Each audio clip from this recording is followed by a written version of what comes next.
त्याने तुमचं आयुष्य बदलून जाऊ शकतं. सो त्या ठिकाणी ती व्यक्ती तुमच्याकडे गुरुच झाली.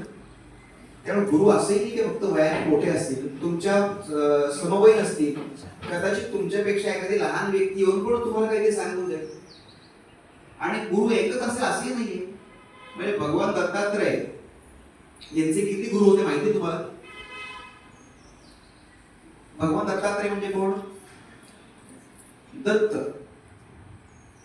गुरुदेव दत्त म्हणतो की नाही आपण, दत्तांचे 24 गुरु होते. जर देवाचे 24 गुरु असू शकतात तर आपल्याला किती असतील? आपल्याला वेळोवेळी किती लोक शिकवतात? तुम्ही जे शाळेत येतात ते शिक्षक तुम्हाला गाईड करतात, तुम्ही घरी असतात तेव्हा आई वडील तुम्हाला गाईड करतात, कळत न कळतपणे तुमचा मित्र तुम्हाला काहीतरी सांगून जातो, किंवा तुमच्या घरी तुमचा लहान भाऊ असेल, लहान बहीण असेल, कधीतरी तिच्या वागण्यातून बोलण्यातून तुम्हाला काहीतरी शिकायला मिळून जातं. सो तसंच आहे प्रत्येक क्षेत्रामध्ये म्हणण्यापेक्षा प्रत्येक आपल्या आयुष्यामध्ये प्रत्येक मोमेंटला आपल्याला कोणी ना कोणी गुरुच्या स्वरूपात भेटतं आणि आपल्याला ते गोष्ट सांगतं. थोडक्यात काय, तुमच्या आयुष्याला मार्ग दाखवणारा, तुम्हाला दिशा दाखवणारी व्यक्ती ही तुमच्याकरता गुरु समान असते. आणि कदाचित तुम्ही सुद्धा कधी ना कधी कोणाला मदत केली असेल, एखादी गोष्ट तुम्ही पण कोणाला सांगून जात काहीतरी इनडिरेक्टली, पण तुमच्या डोक्यात पण नसतं, पण त्या एका गोष्टीमुळे त्या समोरच्याचं पूर्ण एक रूट बदलू शकतो.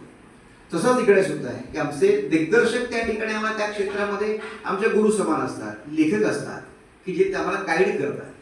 त्यामुळे हे जे काही सगळं दिसतं, जे काही प्रॉब्लेम्स येतात, जे चॅलेंज येतात, हे सगळे चॅलेंज दूर कसे होतात तर याच गोष्टींमुळे होतात.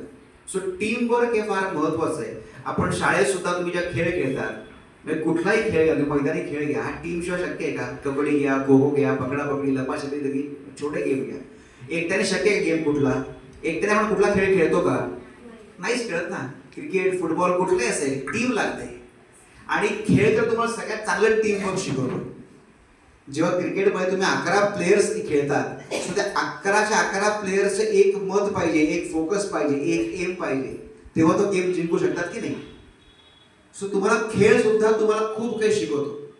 एकत्र कसं राहायचं, एक टीम म्हणून कसं राहायचं, टीम बिल्डिंग काय असते, सगळ्यांना सांभाळून कसं राहायचं. सो अशा अनेक गोष्टी आहेत. म्हणजे आपल्याला आपल्या रोजच्या जीवनामध्ये खूप छोट्या छोट्या छोट्या गोष्टी शिकायला मिळत असतात.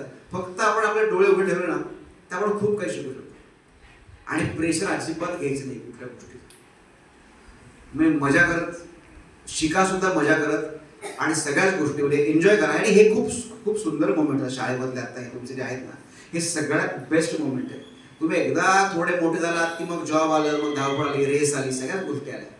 सो आत्ता कसं आहे, छान आहे, घरी सगळं आई डबा करून देते, तुमच्या आवडीचा खाऊ मिळतोय, शाळेमध्ये 5-6 तास तुम्हाला छान शिक्षक शिकवतायत, मित्र आहेत, खेळतायत, तुम्ही मजा करतायत.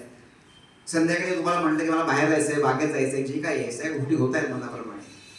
तुमचं आता काही दुखलं भागलं, तुम्ही रडलात, तुम्हाला काही अडचण आली, तुम्हाला सांभाळून घेणारे आई वडील, घरात सगळे मोठे माणसं आहेत आता. सो तुम्हाला प्रेशर काहीच नाही ना आता तसं.